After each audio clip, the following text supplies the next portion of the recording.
नमस्कार साथियों, कैसे हैं आप लोग। वाकिफ कहाँ जमाना हमारी उड़ान से, वे और थे जो हार गए आसमान से। मैं आपका मित्र, मैं आपका साथी, मैं आपका सहपाठी हिमांशु सूर्यकांत त्रिपाठी। आप सभी मित्रों, आप सभी स्वजनों, आप सभी सहपाठियों का हार्दिक स्वागत करता हूं पुनः अपनी विशेष कक्षा में। साथियों, बीते दिनों से जो सेशन स्टार्ट हुआ है 7 बजे से हिंदी का, 9 बजे से जीएस का, उनमें आप सबका खूब प्रेम मिल रहा है। आप सबके जो व्यक्तिगत मैसेज प्राप्त होते हैं जिस भी माध्यम से, वे बड़े ही सुखदायक होते हैं, यानी अपने आप को बड़ा ही सकारात्मक महसूस कराने वाले होते हैं और आगे की दिशा में आप कह रहे हैं इसमें काम करने के लिए खूब प्रेरित करने वाले होते हैं। साथियों, मैं फिर आपसे कहता हूं, एक ध्येय वाक्य है कि फिर से प्रयास करने के लिए कभी घबराने की आवश्यकता नहीं है। आपको क्या करना है, क्योंकि इस बार शुरुआत क्या करनी है आपको, शून्य से नहीं अनुभव से होगी। यानी आप जब बार बार गिरते हैं तो गिरने के बाद आपको एक नई, यानी आप कहेंगे एक ऐसा अनुभव प्राप्त होता है, वही आपकी गलतियों को दूर भी करता है और धीरे धीरे हम सीखने की ओर अग्रसर होते हैं। तो आपको गलतियों से कभी घबराना नहीं है। आप ये जानिए कि आप सीखने की दिशा में हैं। ठीक बात है ना। आज के सेशन में हमने टॉपिक रखा है क्या, यानी भारत में, यानी आधुनिक भारत में जो शिक्षा का विकास हो रहा है, किस तरह से हो रहा है, क्या क्या नई योजनाएं लाई गई, ये मैंने घटना चक्र पब्लिकेशन, घटना चक्र का जो पूर्वावलोकन है, उन्हीं से सेशन को शामिल किया है और उन्हीं से जुड़े हुए कुछ 20-25 क्वेश्चन जो भी हैं, वे सब क्वेश्चन आपके सामने हम लोग डिस्कस करेंगे। आप क्या करना है, आपको, आप सब लोग पूरी शिद्दत से, जैसे हर बार, यानी प्रतिदिन आप जैसे सहयोग में रहते थे, वैसे ही आपको क्या करना है, आज भी उतनी देर मन लगाकर बैठने की आवश्यकता है। क्यों? SSC GD, UPP, RO, UPPCS, किसी भी एग्जाम की तैयारी कर रहे हो, दो एक प्रश्न आपको आधुनिक भारत से बहुत क्वेश्चन पूछे जाते हैं, जिसमें से 2-3 क्वेश्चन जो होते हैं वो आपकी शिक्षा व्यवस्था से पूछ लेता है। चाहे वो डिस्पैच से पूछ लेगा, चाहे डलहौजी से पूछ लेगा, चाहे आपका पूछ लेगा मैकाले से पूछ लेगा, चाहे एंग्लो इंडियन विद्यालय से पूछ लेगा, यानी कहीं से भी आपसे, पहला हिंदू विश्वविद्यालय भारत का, पहला मदरसा, पहला बालिका विद्यालय, कुछ भी पूछा जा सकता है। और ये सारा आपका शामिल है किसमें, भारत, आधुनिक भारत में शिक्षा के विकास पर आधारित है। आप सब सुनते भी होंगे। आगे बात करते हैं इसके विषय में, स्टार्ट करते हैं। मैंने फिर कहा, आप यूट्यूब पर साथियों को भी चैनल के से अवगत कराइए। साथियों को पिछले दिनों समस्या थी कि सर संधान नाम ढूंढने पे चैनल अपना मिलता नहीं है। मैंने क्या कहा, सुधार किया हम लोगों ने, जो कमी आ रही थी। अब आप कभी भी सर्च करेंगे तो सबसे उच्च पायदान, यानी सबसे ऊपर पायदान पे आपको अपना चैनल दिखाई पड़ने वाला है। इसके लिए आप सबको हार्दिक बधाई। आज 1350 सब्सक्राइबर भी अपने चैनल पे हो चुके हैं, तो ये भी बधाई का ही विषय होता है। चलिए बिना समय बर्बाद किए स्टार्ट करते हैं आज के सेशन को। कुछ देर आपका ले ही लिया गया, स्टार्ट करते हैं सेशन को। अगर तो यहां देखिए, पहले प्रश्न पे आते हैं। लिखा हुआ है, भारत में अंग्रेजों ने पहला मदरसा कहां स्थापित किया था। ठीक बात है ना, भारत में अंग्रेजों ने पहला, मैं आपसे कह रहा हूं, इसके बाद मैं एक को बार आपसे नहीं करूंगा। वीडियो को आप लाइक करिए, ना लाइक करिए, आपका दायित्व तो बस इतना होगा, मन लगाकर आप साथ में बैठे रहिए। बस अच्छा लगेगा तो खुद ही लोग लाइक करेंगे और किसी को आपको बुलाने की आवश्यकता नहीं, बस आप लिंक शेयर कर दीजिए। जो आएगा वो पाएगा, जो नहीं आएगा वो नहीं पाएगा।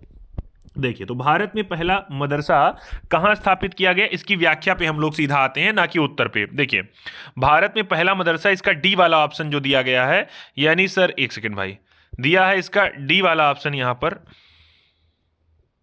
एक सेकेंड, यानी डी वाला उत्तर दे दिया गया सर कलकत्ता में। देखिए व्याख्या लिखी है, सर 1780 ईस्वी में क्या हुआ, सन 1780 में वारेन हेस्टिंग नाम के, 1780 की अगर बात कर रहे हैं तो उस समय गवर्नर जनरल हुआ कर रहे हैं बंगाल के, उनका नाम क्या है, वारेन हेस्टिंग्स। इन्हीं को क्या किया जा रहा है, इन्होंने ही कलकत्ता में पहली बार भारत में मदरसे की स्थापना की। तो आपका देखिए एक क्वेश्चन आपका तैयार हो गया, चाहे एसएससी जीडी के हो गए, चाहे आप यूपीपी के एग्जाम के हो गए, चाहे आरओ यूपीपीसीएस, चाहे आप सुपर टेट के विद्यार्थी हो गए, हर जगह एक क्वेश्चन पूछा जाता है कि भारत में पहले मदरसे की स्थापना। तो आप सब जान गए यहां से क्या, ऐसे पॉइंट में याद करिए, 1780, वारेन हेस्टिंग्स, कलकत्ता, कुछ भी पूछा जा सकता है, मदरसा चाहे ये पूछ ले। भारत में जो पहला मदरसा स्थापित हुआ था उस समय भारत का, बंगाल का गवर्नर जनरल कौन था, तो ये हो गया वारेन हेस्टिंग। किस वर्ष में हुआ, तो 1780 में। कहां पर हुआ, तो कलकत्ता में हुआ। क्या हुआ, तो मदरसा। ठीक बात ना, यानी एक प्रश्न से 3-4 प्रश्न आप कवर कर ले रहे हैं एक ही सेशन में। अगले पे आते हैं, दूसरे क्वेश्चन पे। दूसरा क्वेश्चन लिखा हुआ है एशियाटिक सोसाइटी ऑफ बंगाल। देखिए RAS RTS UP PCS mains और आगे छत्तीसगढ़ PCS फिर लिखा हुआ है यूपी PCS स्पेशल। यानी आप कह रहे हैं लगातार इस क्वेश्चन को पूछा गया है हर एग्जाम में, तो आपके लिए। और हाँ, यहाँ SSC CGL का ये पूर्वावलोकन नहीं है, नहीं वो भी मैं आपको प्रोवाइड करा देता, यहीं बगल में लिखा रहता कि ये CGL में पूछा गया, MTS में पूछा गया, CGL इतने वर्ष में पूछा गया है। आप ध्यान करिए, बड़ा जरूरी है। एशियाटिक सोसाइटी ऑफ बंगाल के संस्थापक कौन थे? व्याख्या पर आते हैं। ए वाला ऑप्शन इसका जो लोग बता रहे हैं उनका तो सही हो रहा है। इसके व्याख्या पर सीधे आते हैं। लिखा हुआ है sir Asiatic Society of Bengal की अगर बात की जाए तो यहां पहला नाम 1784, दूसरा हेस्टिंग्स, तीसरा सर विलियम जोन्स। अब याद कर रहे हैं कौन सी सोसाइटी है? Asiatic Society of Bengal.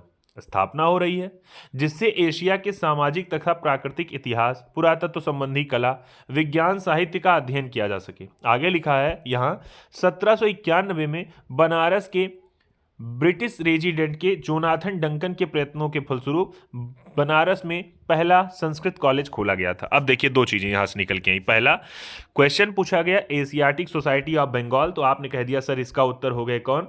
Sir कौन से हो गए? ये विलियम जोन्स हो गए एशियाटिक सोसाइटी ऑफ बंगाल के। दूसरा क्वेश्चन इसी के साथ अगर पूछता एशियाटिक सोसाइटी ऑफ बंगाल की स्थापना, तो आप कहेंगे 84 में।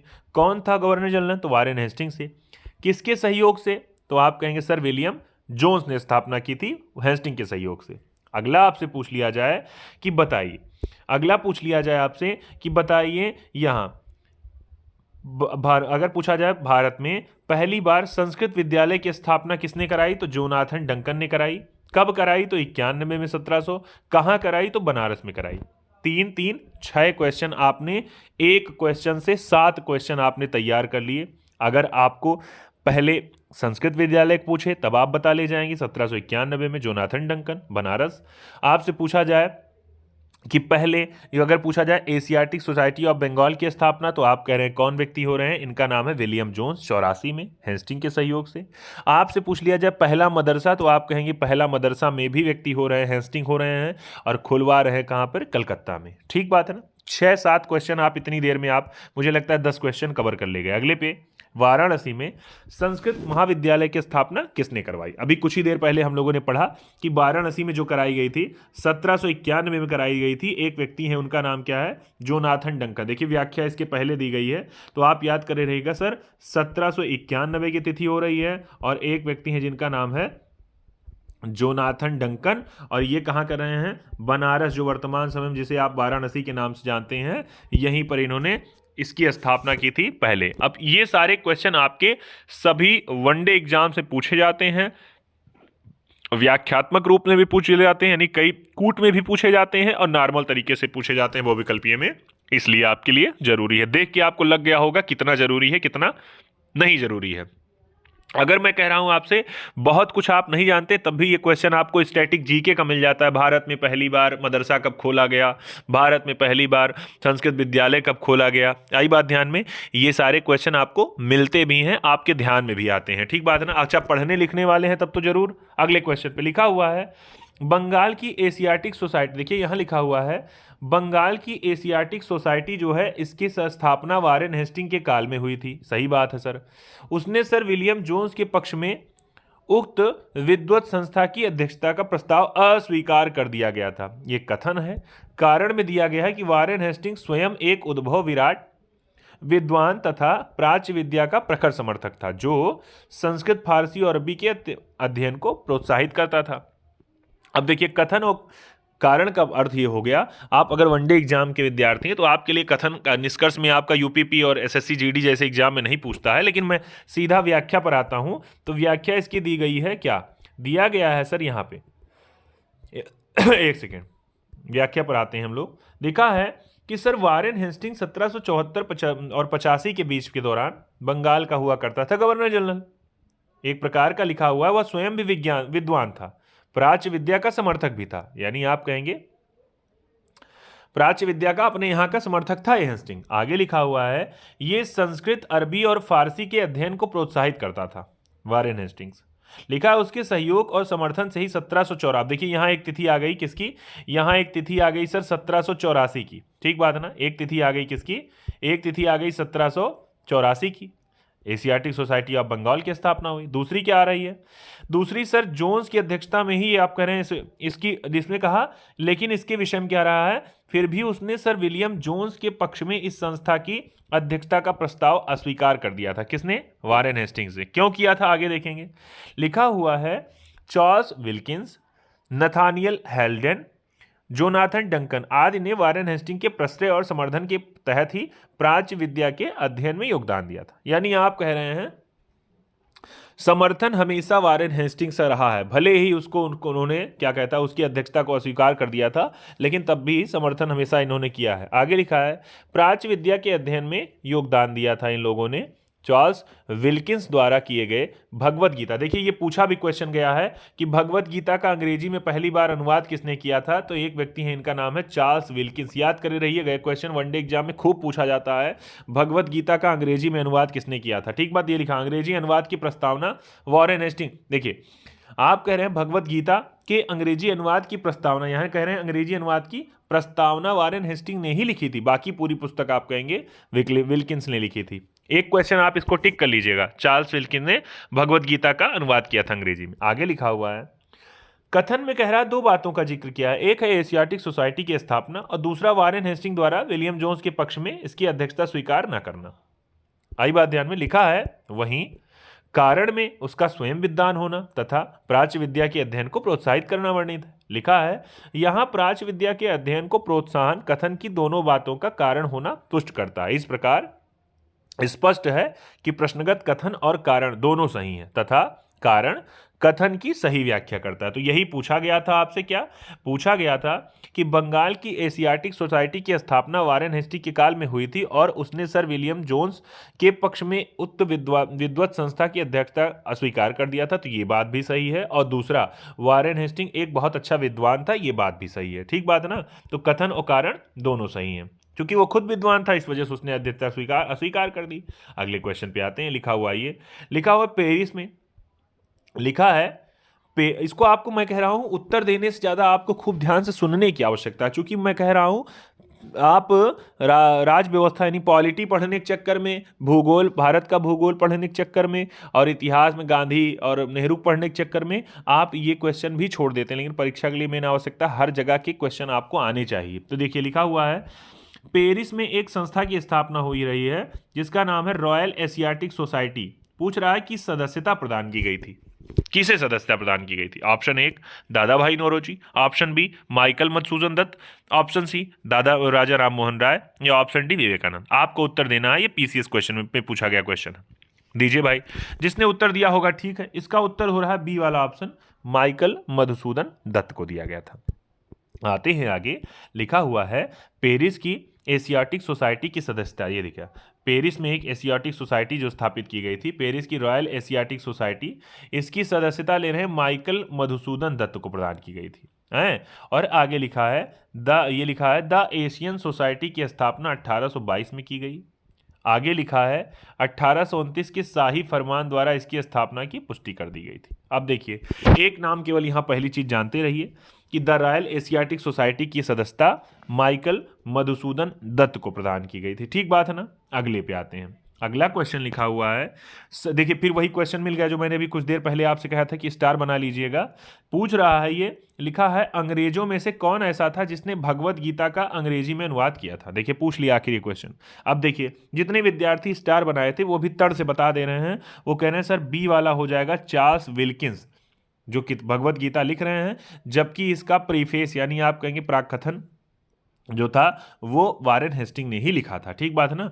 बाकी पूरी पुस्तक का अनुवाद किसने किया था? Charles Wilkins. देखिए लिखा हुआ ये वारेन हेस्टिंग के काल में ही चार्ल्स विल्किंस ने क्या किया, लिखा हुआ है वारेन हेस्टिंग के काल में चार्ल्स विल्किंस ने क्या किया, भगवत गीता का अंग्रेजी में अनुवाद किया, जिसकी प्रस्तावना है, देखिए प्रस्तावना स्वयं वारेन हेस्टिंग ने लिखी थी। याद करे रहिएगा। अगले क्वेश्चन पे आते हैं। लिखा हुआ ये कालिदास की रचना, यानी अपने यहाँ के जो प्रसिद्ध रचनाकार हैं संस्कृत के, कालिदास के विषय में पूछ रहा है। कालिदास की प्रसिद्ध रचना शकुंतला, शकुंतला का पहली बार अंग्रेजी में अनुवाद किसने किया था? देखिए पूछ लिया आपसे, चार्ल्स विल्किंस ने, हेनरी कोलब्रुक ने, युआन वोल्फगांग फॉन गेटे ने, या सर विलियम जोन्स ने। उत्तर दीजिएगा, इसका क्या हो जाएगा भाई, जल्दी दीजिए।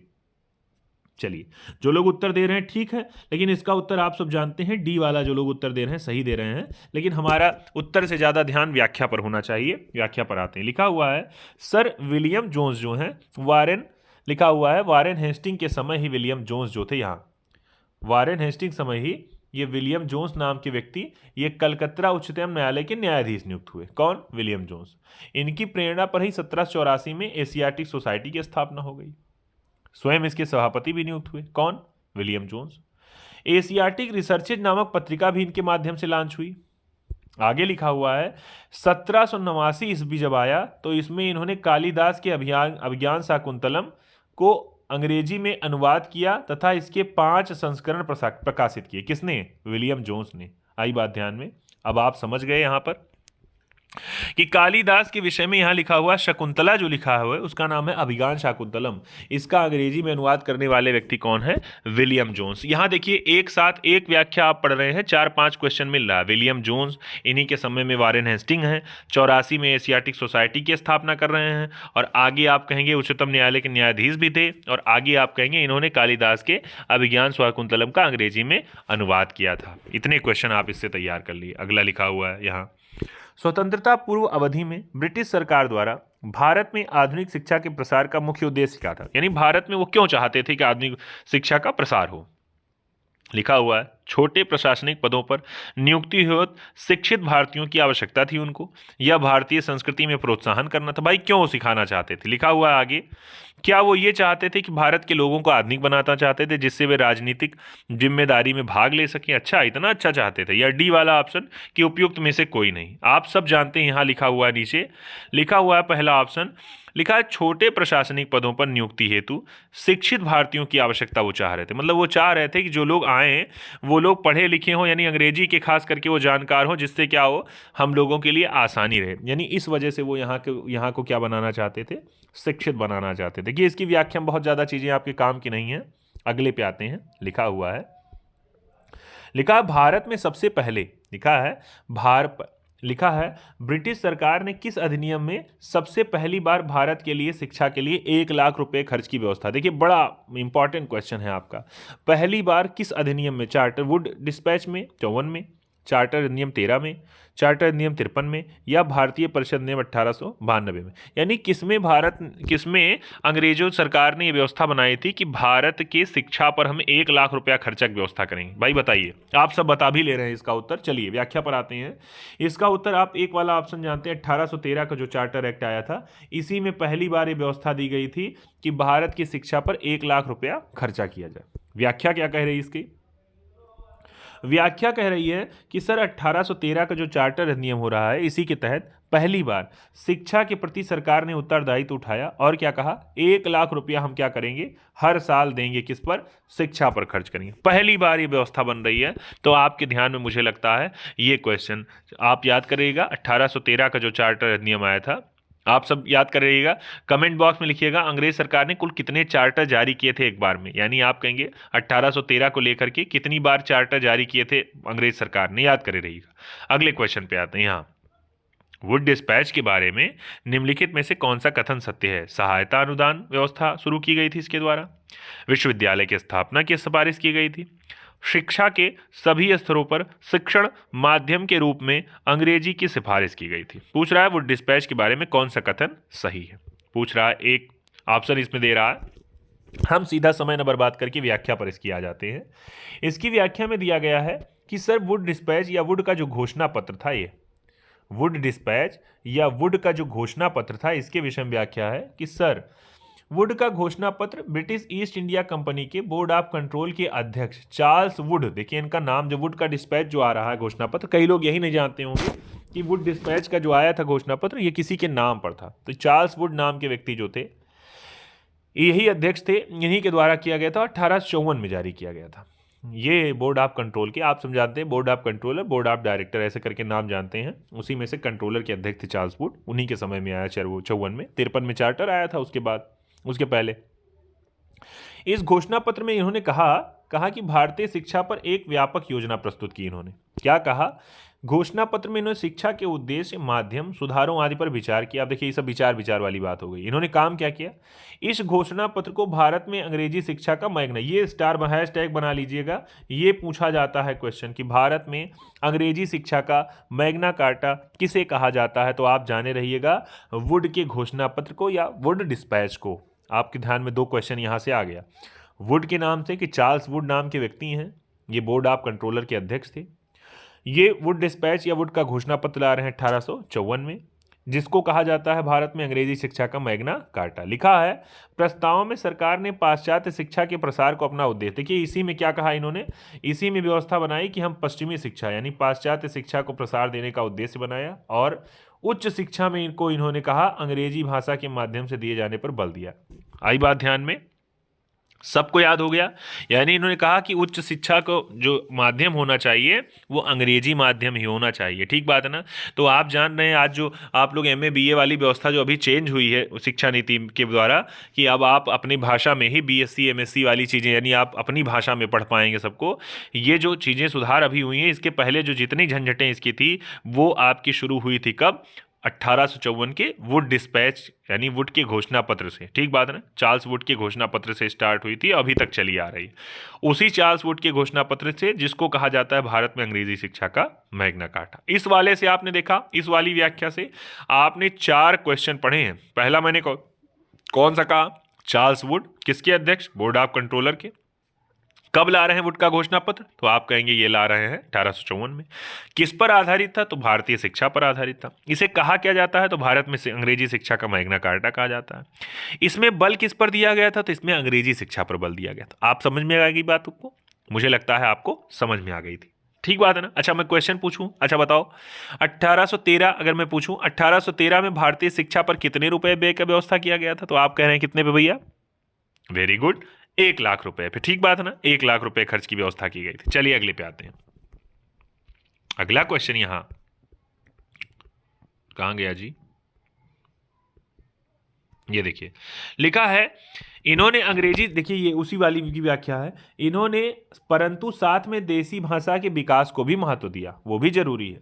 इन्होंने लंदन विश्वविद्यालय के आधार पर कलकत्ता, बंबई और मद्रास प्रेसिडेंसी के लिए एक एक विश्वविद्यालय की स्थापना की व्यवस्था की जाए, ऐसी भी बात रखी। तो ये सकारात्मकता आप देख रहे हैं कि ये भी इन्होंने कहा कि बंबई, मद्रास प्रेसिडेंसी और कलकत्ता तीनों जगह एक एक विश्वविद्यालय की स्थापना की जाए।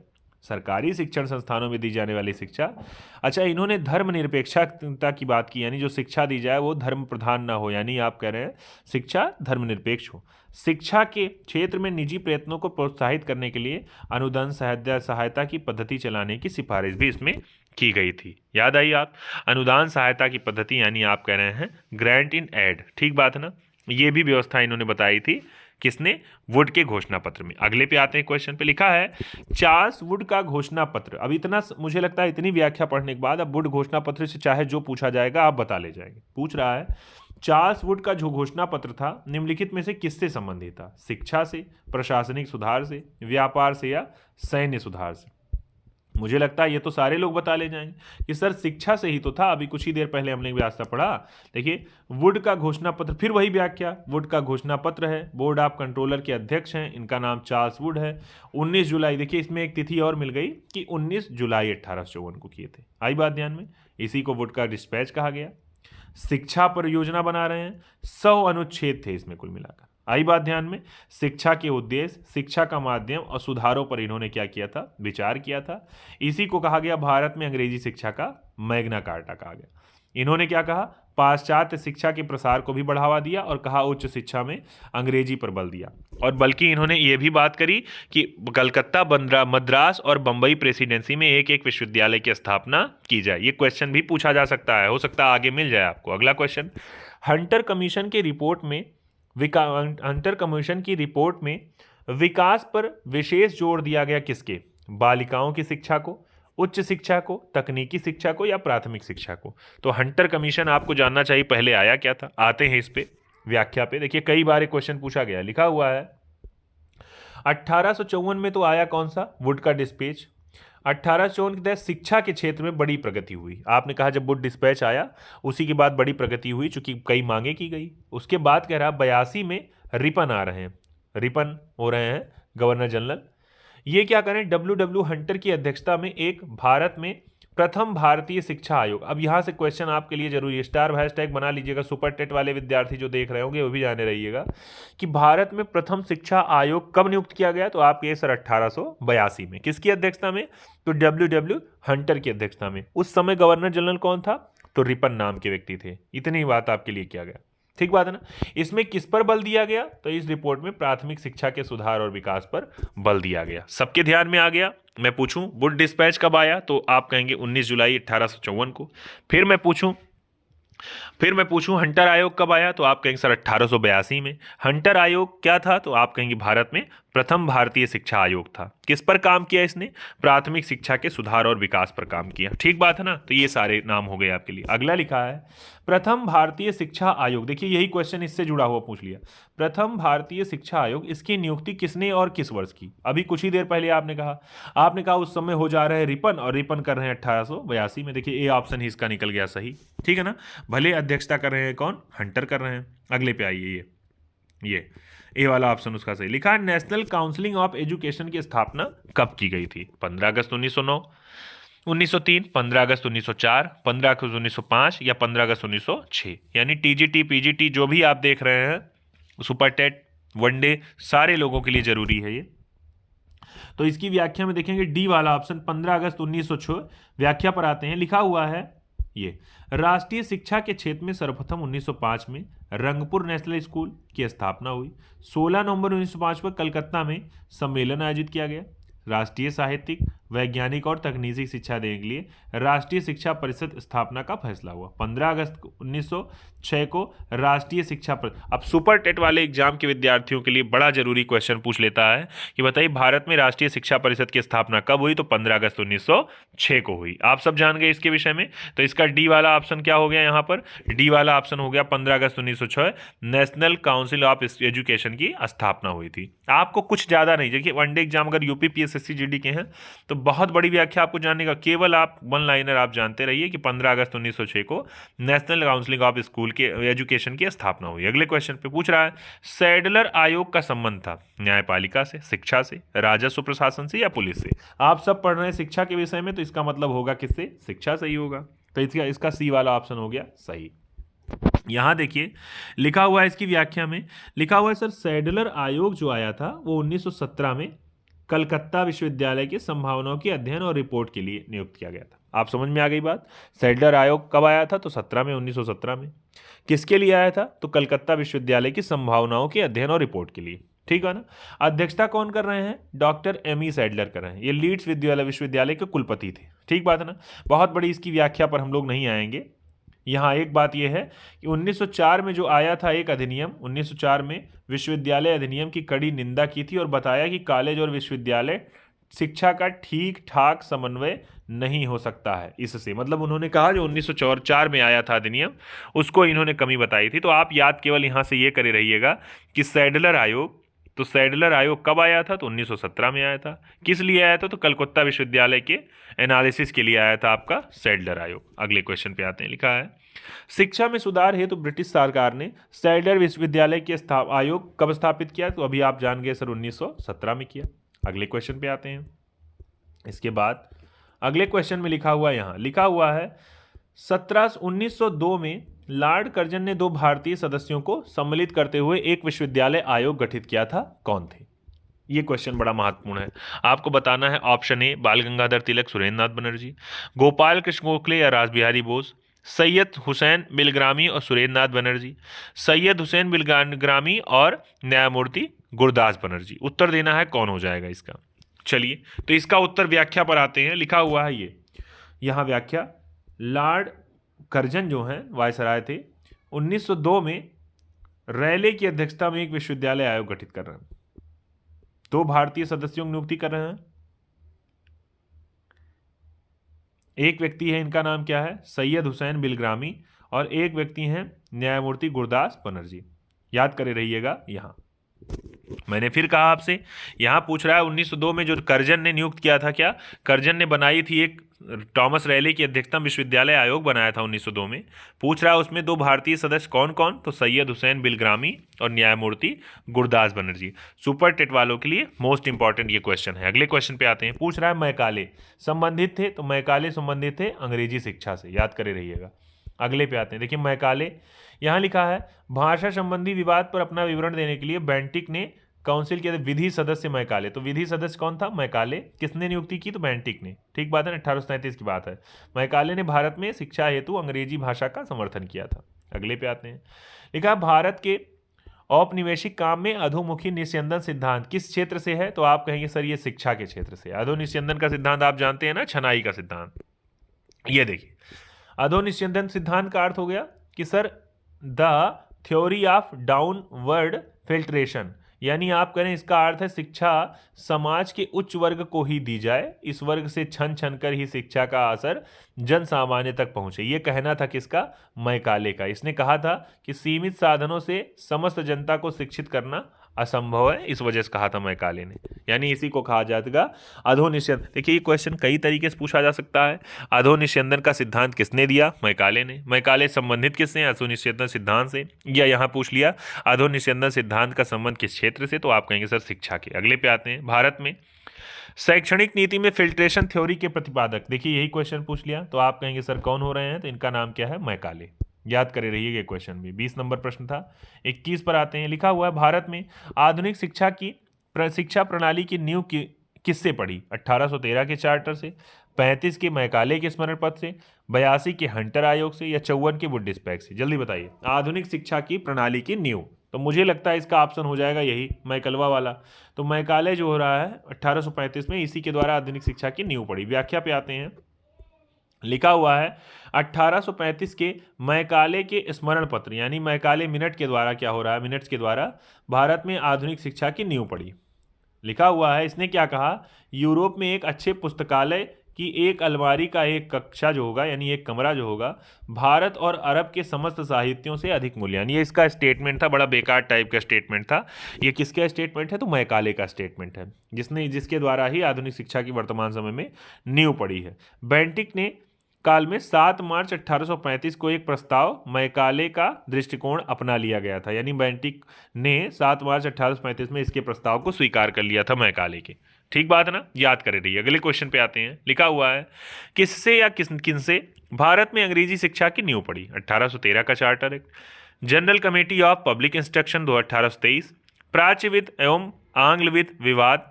तो आपसे देखिए अंग्रेजी शिक्षा की नींव, तो मुझे लगता है कौन सा हो जाएगा? ये ऑप्शन में देखिए डी वाला ऑप्शन 1 2 3। देखिए इसमें तीनों दे दिया गया है।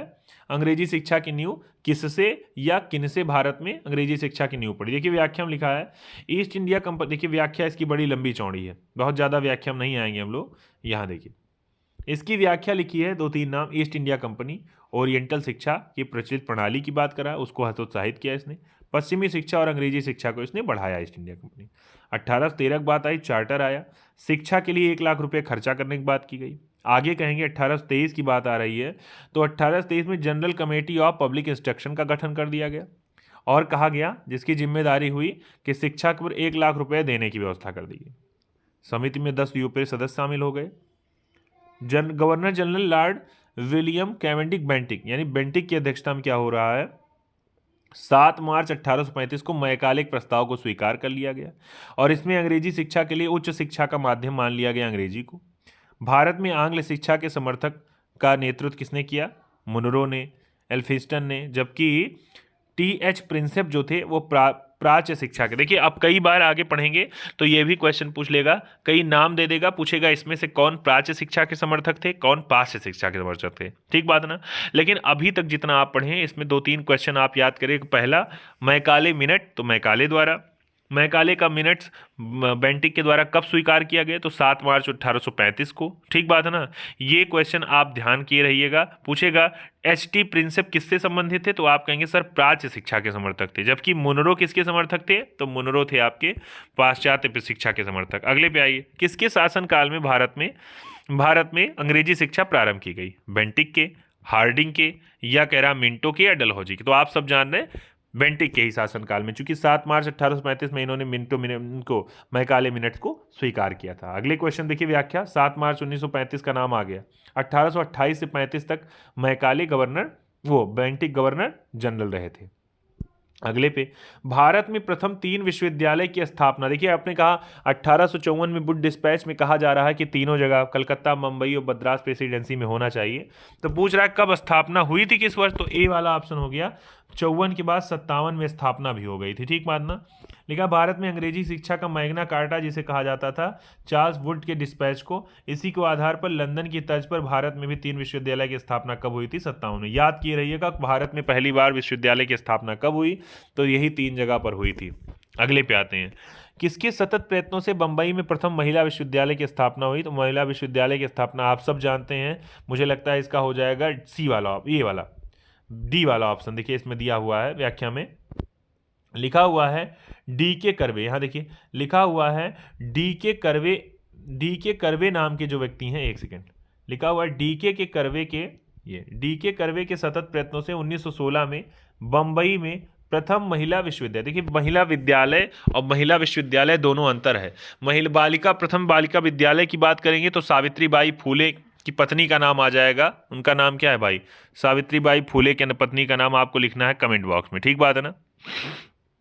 यहाँ अगर कहेंगे दूसरी बात अगर आते हैं, यहाँ पूछ रहा है कि अगर विश्वविद्यालय की बात करेंगे तो डी के कर्वे का नाम याद कर रहेगा। यहाँ लिखा हुआ है एक सेकेंड, इन्होंने विधवा विवाहों के उत्थान के लिए क्या किया? विधवा विवाह प्रतिबंध निवारक मंडली की भी स्थापना की। इन्होंने 1896 पूना में विधवा गृह आश्रम की स्थापना की। इन्होंने स्वयं एक विधवा ब्राह्मणी से विवाह किया, यानी 1958 में इन्हें भारत रत्न सम्मानित किया गया। अब देखिए आप नाम याद कर रहिए, किसका नाम याद करिएगा? डी के कर्वे का। और ये डी के कर्वे किससे जुड़े हुए हैं? भारत में पहली बार महिला विश्वविद्यालय। स्टार बना लीजिएगा इसको कहीं और लिख लीजिएगा कि भारत में पहली बार महिला विश्वविद्यालय स्थापित हुआ किसके द्वारा? तो किसके? तो आप कहेंगे डी के कर्वे। और कहाँ पर? तो बंबई में। ये आपका 2-3 क्वेश्चन हो गया एकदम से बढ़िया, और इनको भारत रत्न 1858 में दिया गया। अगले क्वेश्चन पे, डेक्कन एजुकेशनल सोसाइटी। अब जो थोड़ा जल्दी हम पढ़ने का प्रयास करेंगे। डेक्कन एजुकेशनल सोसाइटी की स्थापना से संबंधित व्यक्ति, तो इसमें दिया है सी वाला ऑप्शन, बाल गंगाधर तिलक आपके जुड़े हुए हैं इससे। अगले क्वेश्चन पे आते हैं। अब बहुत व्याख्या नहीं पढ़ेंगे हम लोग, कंप्लीट करने का प्रयास करेंगे। लिखा हुआ है कॉलेजों में सर्वप्रथम किसकी स्थापना की? Hindu college, Delhi college, Mayo college या मुस्लिम एंग्लो ओरिएंटल कॉलेज? तो हिंदू कॉलेज कलकत्ता की स्थापना क्या की गई थी? सबसे पहले की गई थी, तो याद किए रहिएगा। अगले क्वेश्चन पे आते हैं आज ही वाले सेशन में, ताकि कंप्लीट हो जाए। लिखा हुआ है Mohammedan Anglo oriental college Aligarh की स्थापना निम्नलिखित में से किस वर्ष हुई थी? उत्तर दीजिएगा आप लोग। 1876, 91, 75 या फिर 1874 में मोहम्मदन एंग्लो ओरिएंटल कॉलेज की स्थापना। मैंने कहा अभी इसकी व्याख्या पढ़ता तो अभी सब क्लियर हो जाता। यहाँ देखिए तो सारी चीज़ें, लेकिन यहाँ आ जाइए आप लोग 75। तो मुझे लगता है इसका ऑप्शन हो जाएगा, इसका सी वाला ऑप्शन हो जाएगा, 75 ही सही हो जाएगा। देखिए सही निकल गया 75।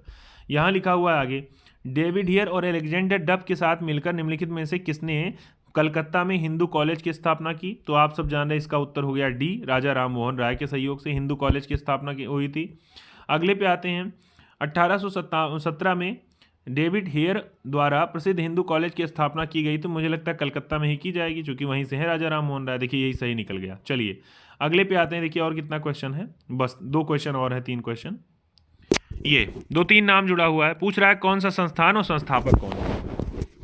लिखा हुआ है बनारस का संस्कृत कॉलेज, तो आप जानते हैं सर किसके विषय में? William Jones. कलकत्ता का मदरसा वारेन हेस्टिंग्स। और Fort William College Arthur Wellesley. मुझे लगता है सी वाला मुझे नहीं ध्यान है कौन होगा, लेकिन बाकी वाला ध्यान में आ रहा है। आते हैं यहाँ, देखिए इसकी व्याख्या। सर लिखा है सर कल बनारस वाला संस्कृत कॉलेज जोनाथन डंकन के लिए 1791 में। कलकत्ता मदरसा वारेन हेस्टिंग ने।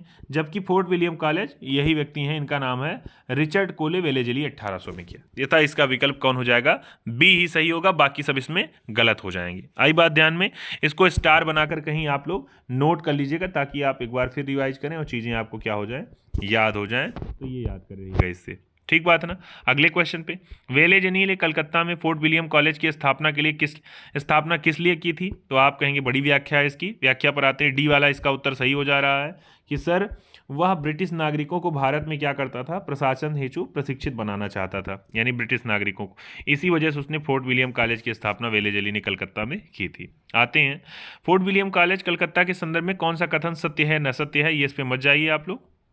आते हैं यहाँ पे, लिखा है, भारत में किसने भारतीय विश्वविद्यालयों में धार्मिक शिक्षा के लिए प्रबल रूप से वकालत की? गंगाधर तिलक ने, विवेकानंद जी ने, गांधी जी ने, मदन मोहन मालवीय ने।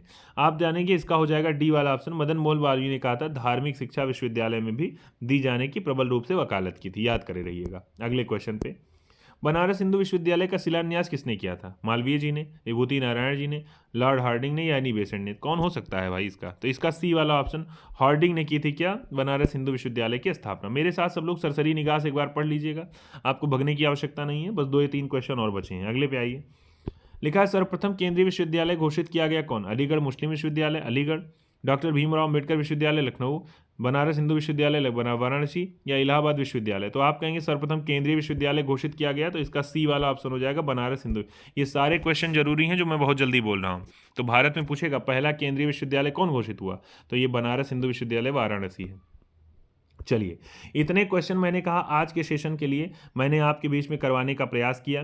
आशा है आपको अच्छा भी लगा होगा, नहीं भी अच्छा लगा होगा तब भी मैं कह रहा हूँ आप सरसरी निगाह से देखिएगा। बाद में आप क्वेश्चन पेपर जब उठाएंगे तो आप देखिएगा आपको सब कुछ, आपको मैंने कहा एशियाटिक सोसाइटी का नाम लिया, बनारस हिंदू विश्वविद्यालय का नाम लिया, प्रथम मदरसा का नाम लिया, वो डिस्पैच का नाम लिया, आप गए मैकाले मिनट्स का नाम लिया मैंने, ठीक बात है ना। ये सारे नाम जो मैंने लिए हैं ये सारे आप सब सुने हुए हैं, आप कोई ऐसा नहीं कि आप अपरिचित हैं उससे, ठीक बात है ना। आपको करना क्या है, आप इसको रिवाइज करिएगा, आप एक बार देखिएगा, 2 बार देखिएगा। मैंने कहा जहां आप कुछ ना कर रहे हो वहां आप वीडियो को प्ले करके रख लीजिएगा और आप सुनते रहिएगा, सब कुछ आपको याद हो जाने वाला है।